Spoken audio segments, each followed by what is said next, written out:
Is the church worth saving? Well, given that I've spent the last 45 years urging other people to go to church and seeking to develop communities that would encourage that practice, it's probably reasonable to assume that I do believe the church is worth saving. However, having recently retired, I find myself for the first time in 45 years free of any church responsibilities. And quite frankly, I feel liberated. It's early days and I'm probably still in the novelty phase. But so far, well, I haven't missed going to church at all. I'm delighting in Sunday mornings spent walking by the river or walking by the beach with my wife and my dog and my grandchildren, and connecting with the neighbours I meet along the way. So what's going on for me? Am I just tired and needing a break? Or am I, like so many others it seems, simply over church? Disillusioned with its institutional burdens, its entrenched practices, and its sometimes archaic attitudes. Is the church worth saving? The stark reality is that in Australia, the institutional church is shrinking at a rather alarming rate. Those identifying as Christian in the national census dropped by 25% in the 40 years between 1971 and 2011, and dropped by a further 17% in the 10 years between 2011 and 2021. At the same time, those identifying with no religion rose from 7% in 1971 to 39% in 2021. At 44%, Christianity remains by far the largest faith group in Australian society. Islam is next at 3.2%. But it's clear that by the time of the next census, there will be more people in Australia identifying as non-religious than religious. Perhaps this shouldn't surprise us, given the poor behaviour that the church has displayed and the poor press that the church has received over the years.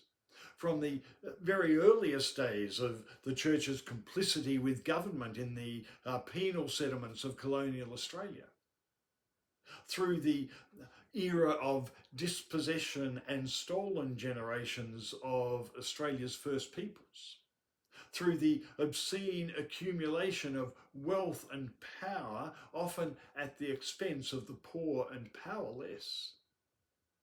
And of course, the too prevalent evidence of abuse and corruption within church ranks and programs. Add to this the predilection for some Christian leaders to exude a supercilious, self-righteous, holier-than-thou attitude, which is often expressed as a rude dismissal of those who think differently. And well, it's no surprise that Australian people are turning their backs on the church. Which of course begs the question, does the church have a future? Or perhaps more aptly, does the future have a church? Is the church worth saving?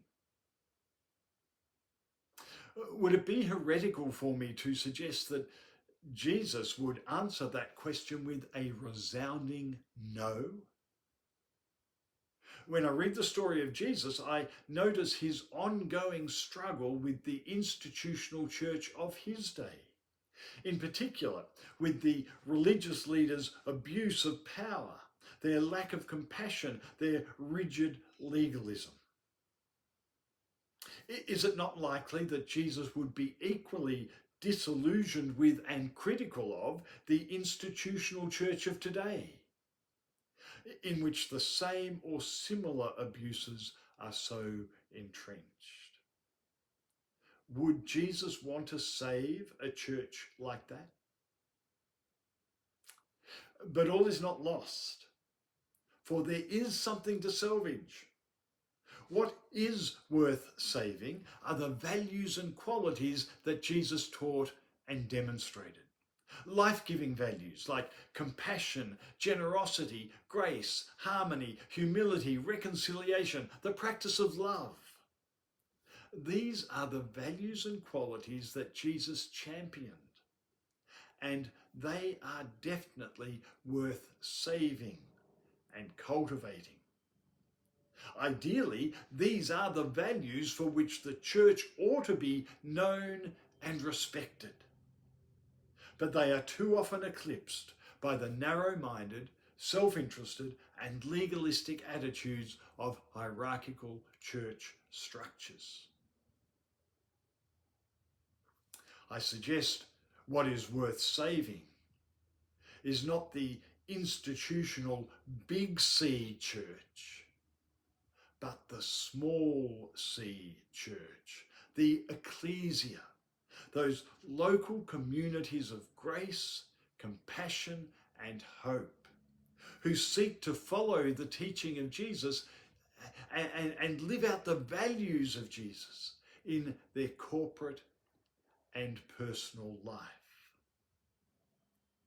The distinction between the church as institution and the church as ecclesia, a gathering of faithful people, is significant. The former may not be worth saving. The latter definitely is. And let me affirm that this salvific ecclesia is not confined to the Christian faith. The affirmation and practice of love, grace, compassion, generosity, kindness, and so on is to be named and celebrated wherever it is found, amongst Christian churches and Islamic mosques, amongst Hindu temples and Jewish synagogues, in places of diverse faith and in places of no faith. Because these are the core values and qualities that people of goodwill will display in all places and at all times. And they really are worth saving. What do you think?